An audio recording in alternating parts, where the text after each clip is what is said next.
నమ్ముకున్నాం.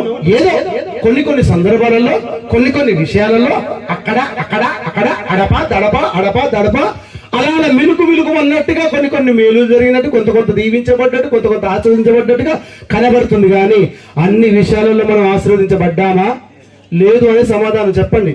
నువ్వు ఆశీర్వదించబడ్డావు అన్ని విషయాలలో, నువ్వు ఆశీర్వదించబడ్డావు అన్ని విషయాల్లో. ఆశీర్వాదం అనగానే మనల్ని గుర్తొచ్చింది బ్యాంక్ బ్యాలెన్స్, పైసలు, కట్టలు, లేకపోతే బంగారం, లేకపోతే భూమి జాగా, అక్కడ అది చెప్పలేదు.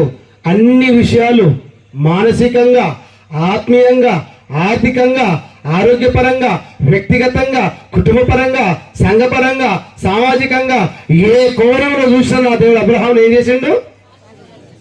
నువ్వు నేను ఆ దీవెన పొందుకున్నావా చెప్పండి? నువ్వు నేను ఆశీర్వాదం పొందుకున్నావా చెప్పండి? నేను అంటాను, అబ్రహాం దేవుడు మన దేవుడు కాదా? అబ్రహాం ఆశీర్వదించిన దేవుడు మనల్ని ఆశీర్వదిస్తాడా ఆశీర్వదించడా? బీచ్ మీ క్యా హో గయా ఫిర్? ఈ మధ్య ఏం జరిగింది? ఎందుకు అబ్రహాం నమ్ముకున్నాడు, అన్ని విషయాలు ఆశీర్వదించబడ్డాడు? మనము నమ్ముకున్నాము కానీ అడపదడప మాత్రం ఆశీర్వదించబడుతున్నాము. దానికి పెద్ద ఇది దేవుడు నన్ను బాగా దీవించిండు అదే యాక్షన్ సలగుండా. మన వాళ్ళు చాలా మంది యాక్షన్ చేయబట్టి బయట నుంచి రియాక్షన్లు ఎక్కువ అవుతున్నాయి. అబద్ధాలు చెప్పొద్దు, ఉన్నట్టు చెప్పుకుందాం. అవునా కదా? మన దేవుడు యథార్థవంతులు చాలా ఇష్టపడతాడండి. మన మాట అవునంటే అవును, ఈ రెండింటికి కాదని ఇంకేదైనా వచ్చిందని కాదు. ఎక్కడ తెచ్చినట్ట దుష్టుడు నుండి బైబిల్ అంటుంది. మన దుష్టుని సంబంధమా దేవుని సంబంధమా?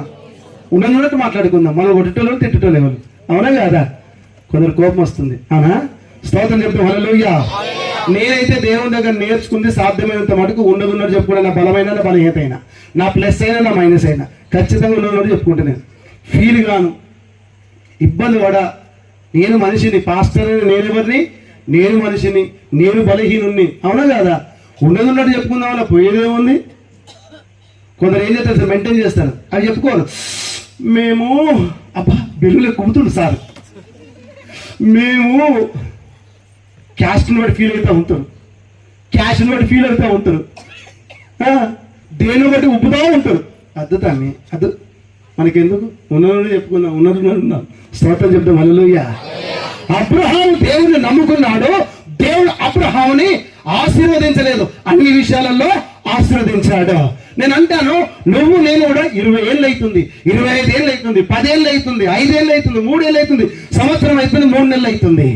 అయినా మనం అన్ని విషయాల్లో ఏం కాలేదు? ఆశీర్వదించబడలేదు, దీవించబడలేదు. కానీ అబ్రహాముని దేవుడు ఏం చేశాడట? అన్ని విషయాలలో చెప్పండి. కథ నిద్రకి వెళ్ళిపోతురేంది? అన్ని విషయాలలో మాట్లాడండి, అన్ని విషయాలలో మాట్లాడండి, అన్ని విషయాలలో. అక్కడ ఇంకొక అద్భుతమైన మాట ఉందండి. ఏముందో తెలుసా? మొదటి లైన్లో అబ్రహాము బహుకాలము గడిచిన వృద్ధుడై ఉండెను. బహుకాలం గడిచిన అన్నిట్లలో శ్రేష్టమైన ఆశీర్వాదం ఏంటో తెలుసా? ఆయనకు నిండారు ఆయుష్ పొందుకున్నాడు అబ్రహాం. ఆమెను చెప్పారా? నేను అంటాను, మస్తు సమకూర్చుకున్నావు, తెల్లారిసరికి ఎగిరిపోయినావు, లాభమే ఉంది. వెర్రివాడ, ఈ రాత్రి నీ ప్రాణమును అడుగుతున్నాడు. తినుము, త్రాగుము, సుఖించుము, చాలా కాలం తర్వాత సమృద్ధిగా సంపాదించుకున్నావు. ఆ బ్యాంకులు వేసుకో, ఈ బ్యాంకులు వేసుకో, ఈ బ్యాంకులు వేసుకో, అక్కడ భూమి, ఇక్కడ భూమి, అక్కడ ప్లాట్, ఇక్కడ ప్లాట్, అక్కడ బిల్డింగ్, ఇక్కడ మొత్తం ప్లాన్లు వేసుకుంటున్నాడు. ఒక స్వరం వినబడింది, పిచ్చోడ, వెర్రివాడ, మూర్ఖుడా, ఈ రాత్రి అటెకేషన్ ఎగిరిపోతే అవన్నీ